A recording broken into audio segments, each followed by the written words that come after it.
আব্বা এদিকে সরে আসো।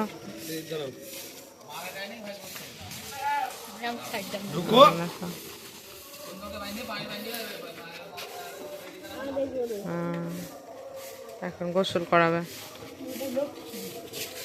মোটর দিয়ে।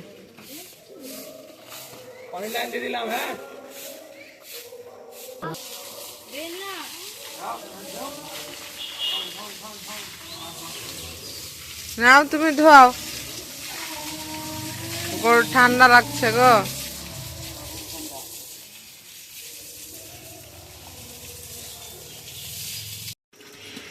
বিসমিল্লাহ বিসমিল্লাহ বললে দিতে হয়, মাথার থেকে পায়ের দিকে দিতে হয়। আগে মাথাতে পানি দাও, দাও মাথার থেকে পা।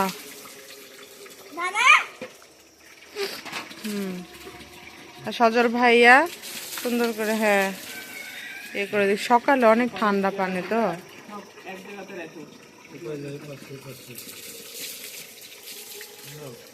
আসসালামু আলাইকুম, আপনারা সবাই কেমন আছেন? সবাইকে ঈদুল আজহার অনেক অনেক শুভেচ্ছা।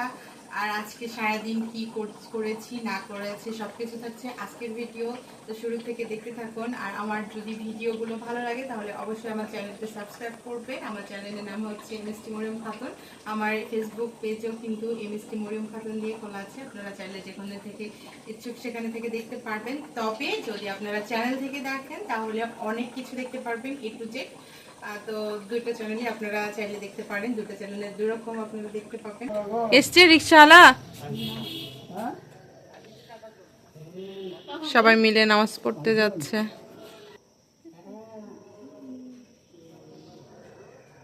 সুন্দর হয়েছে মাশাআল্লাহ। এই পাশ হ্যাঁ, গাছের মেহেদিটা ফ্যাচকা হয়ে আছে, তাছাড়া সুন্দর হয়েছে। তার একটু গল্প করে নেই। প্রতি বছর যখন সবাই নামাজ পড়তে চলে যায় তখন খাসিটা খুব ভাবায়, প্রত্যেকটা খাসি। তখন ওদের সাথে যে আমি বসে থেকে থেকে গল্প করি, কি হয়েছে তোদের, কি করছিস, কেন চিল্লাচ্ছিস, আমি আছি, বিভিন্ন রকমের গল্প। কালটা রাতে ভিজাতে ভুলে গেছিলাম।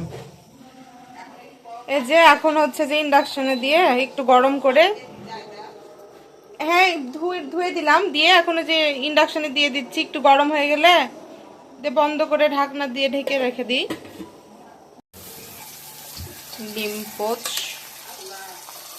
আর এইদিকে হচ্ছে পরোটা। সবাই মিলে গরু জবাই করছে।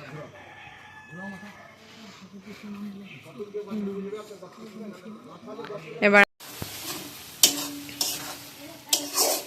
মুরগিটা কষা কষা করব।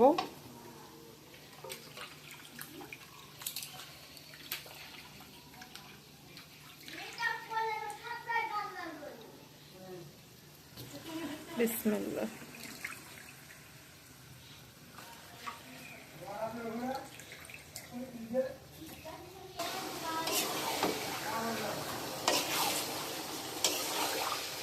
মাংসটা হয়ে গেলে খিচুড়ি বসায় দেবো। এখন এইদিকে এই যে মাংসটা আমার কষানো হয়ে গেছে, এবার খিচুড়িটা আমি খিচুড়িটা বসাই না দিলে ওই তো বুঝতে পারবে না।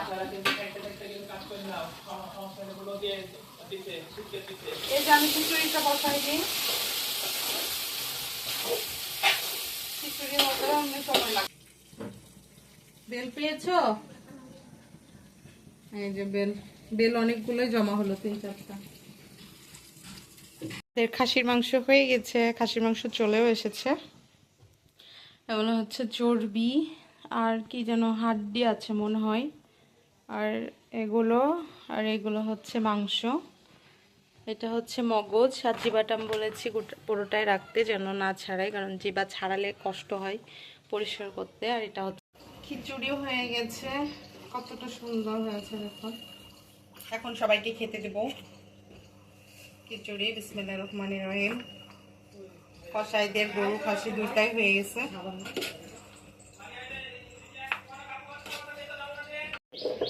গরুর ভুঁড়িও চলে এসছে। এটা হচ্ছে গরুর ভুঁড়ি সম্ভবত, যেহেতু আমি পরিষ্কার করতে যাইনি এই জন্য বলতে পারছি না।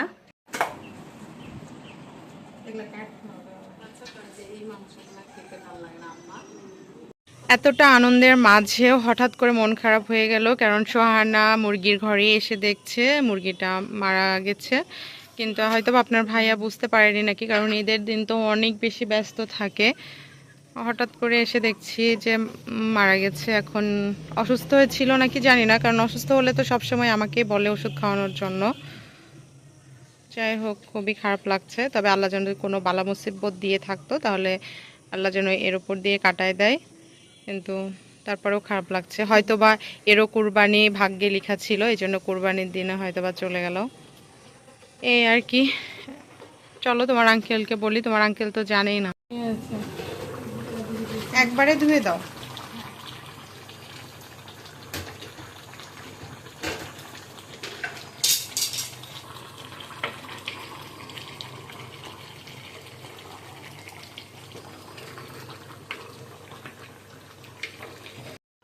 একসঙ্গে 10 কেজি গরুর মাংস কিভাবে রান্না করবেন সেই রেসিপিটি দেখে নিন। আর এটা বিয়েবাড়ি, মানে বিয়েবাড়িও ফেল এই রেসিপিটাতে রান্না করলে, খুবই মজার ছিল কিন্তু।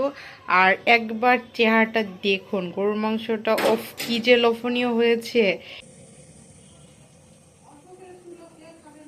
এত পাকা পেকেছে আম্মা। বিসমিল্লাহির রহমানির রহিম। দেখা যাক, এটা ভালো হতে পারে। সুন্দর সুন্দর। হ্যাঁ, এই যে কাঁঠাল খাবো না আম খাবো, কাঁঠাল আম সব একবারে পেকেছে। ঈদ হয়েছে, ঈদের কোনো যে কিছু খাবো তাও খাওয়ার বুদ্ধি নাই। দেখি, এই যে কাঁঠাল। এত খাবো কখন? মাংস খাবো না এগুলো খাবো? তখন ছাপ্পর ফেড়েই দেয়, তাই না? সবই একসঙ্গে দেয় আসলে। এটাও একটু বক্সে করে আপুকে দিই, আগে দেখি খায় কেমন। তবে চেহারা দেখে মনে হচ্ছে ভালো।